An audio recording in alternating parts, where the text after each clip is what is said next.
Energy, sustainability. These ideas are the center of controversy in the US.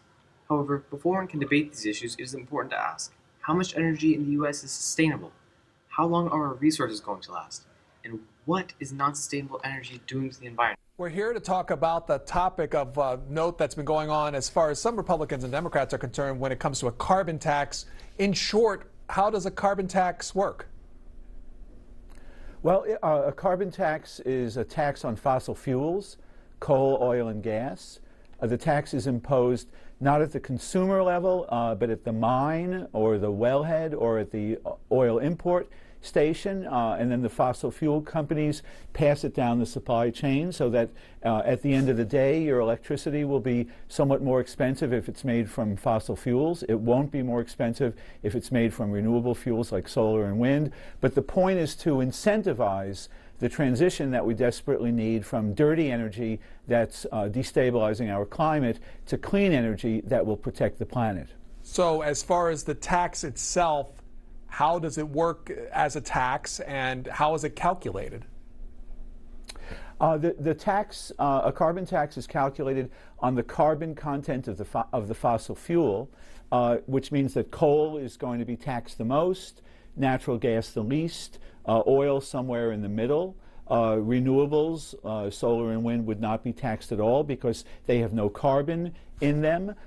So anything that is made with fossil fuels is going to become more expensive. And while that may seem like a negative, it's actually a positive because we need that price signal to bring about that transition away from fossil fuels, away from dirty energy. And the revenue is so substantial that we can do good things with tax reform that will make the economy more efficient, that will make the tax system more fair.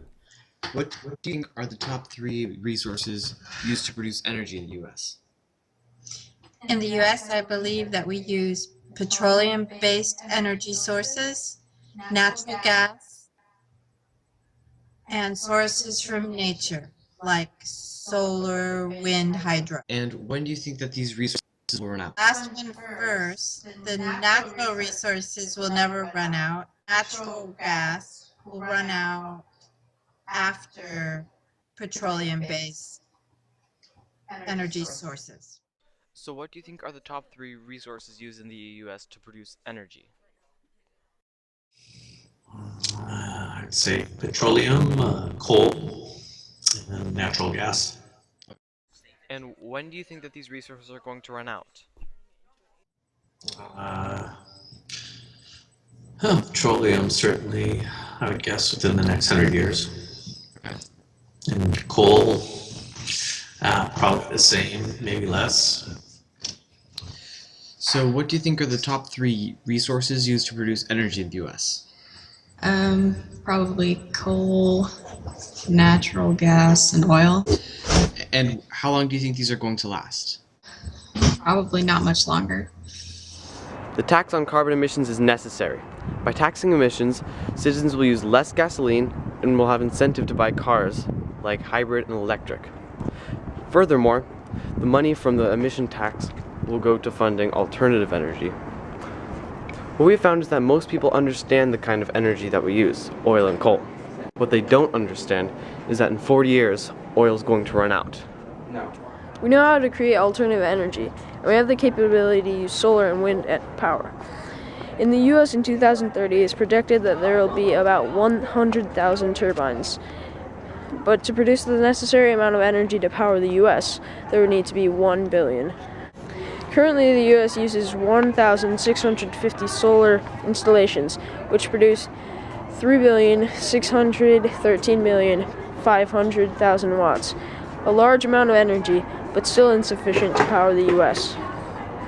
However, there is another field of energy that looks promising: hybrid and mechanical energy. It is possible to get energy from these processes already completed by using machines such as these.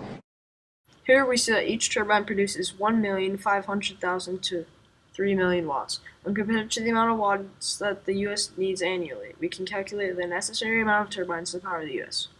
The power available in the wind, P, can be found from the equation. P equals 1/2 APV cubed, where P is the density of the air, A is the capture area, and V is the wind speed. Wind speed increases with the height above the ground because of the Earth's boundary layer. This effect is modeled using a power law relation. So if the capture area is 5, the density is 0.5, and the wind speed is 1 mile per hour, then the equation would be P equals 1/2 times 5 times 0.5 times 1 cubed, equaling 1.25 mg, 1 million watts.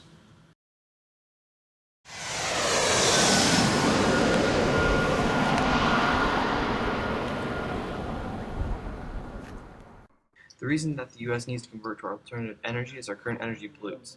Coal accounts for 22.5% of U.S. energy, and for every ton of coal consumed, 19,530,000 BTUs are produced, and for every 5,000 BTUs produced, 1 pound of carbon is released into the air.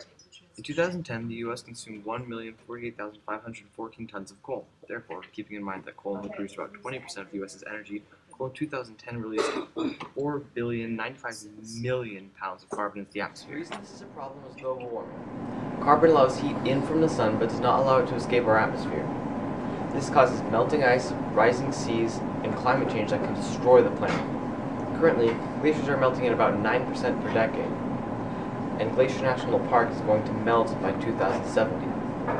As one of the largest contributors to world emissions, the U.S. must stop emitting carbon before global warming overcomes the world. Only about 8% of the U.S.'s energy is sustainable, and about 60% of U.S. energy comes from petroleum and coal. Oil resources are only going to last until 2050. The carbon emissions from coal and gasoline are melting glaciers and turning the Earth into a heat trap. Congress needs to pass a tax on emissions from transportation and energy creation. It needs to save money for alternative energy. Absolute power corrupts absolutely. This is also true for energy. The most absolute forms of energy, such as coal and oil, are corrupting our planet absolutely, and before too long, there won't be a planet to save.